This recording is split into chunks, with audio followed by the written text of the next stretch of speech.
जादू कोइलू बोलो ए जानू कवन जादू कोइलू बोलो ए जानू। सभी दोस्तों को धर्मेंद्र चौधरी ऑफिशियल में स्वागत है। दोस्तों आज मैं एक लोकगीत लेके लाया हूँ, बहुत ही सुंदर है। आप लोग सुनिए और जरूर बताइए कैसा है। कोई भाई को रिकॉर्ड कराना होगा तो करा सकते हैं, फुल एंड फ्री सॉन्ग है। दोस्तों लड़का लड़की का मैटर है, हाँ लव सॉन्ग है। और सुनिए, आप लोग बताइए कैसा है। चलिए हम अपने चलते हैं मुखड़े की तरफ।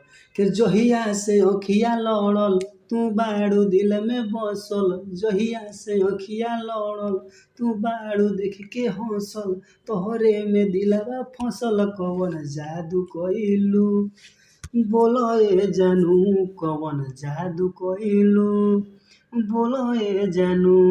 जहिया से अखिया लड़ल तू बाड़ू देख के हंसल, तोहरे में दिलवा फसल कवन जादू कइलू बोलो ए जानू कवन जादू कइलू बोलो ए जानू। दोस्तों ये था मेरा मुखड़ा। अब हम चलते हैं पहले अंत की तरफ। कि कबो सुती कबो जागी तोहरे के देखी, आधी आधी रतिया में फोटो तोर निरेखी। लेकिन कहता कि दिन रात तू ही छा गिर बाड़ू, जहाँ देखता नहीं तू ही देखा ताड़ू। अरे कबो सुती कबो जागी तोहरे के देखी, आधी आधी रतिया में फोटो तोर निरेखी। लेके कहता कि लूटली हलू चैना सुनो ए मोरी मैना, तू लूटली हलू चैना सुनो ए मोरी मैना, दिल में भाग गइलू बोलो ए जानू कवन जादू कइलू बोलो ए जानू कवन जादू कइलू बोलो ए जानू।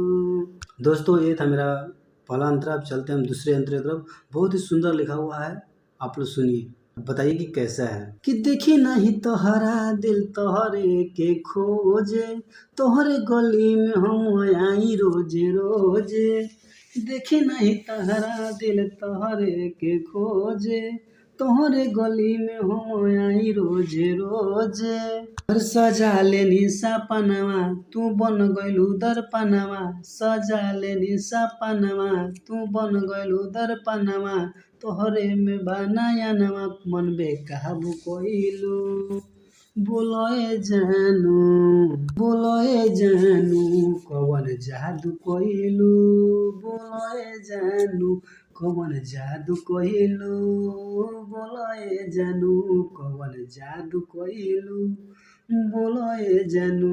जहिया से अखिया लड़ल तू बाड़ू देख के हंसल, तोहरे में दिलवा फसल कवन जादू कइलू बोलो ए जानू कवन जादू कइलू बोलो ए जानू कवन जादू कइलू बोलो ए जानू।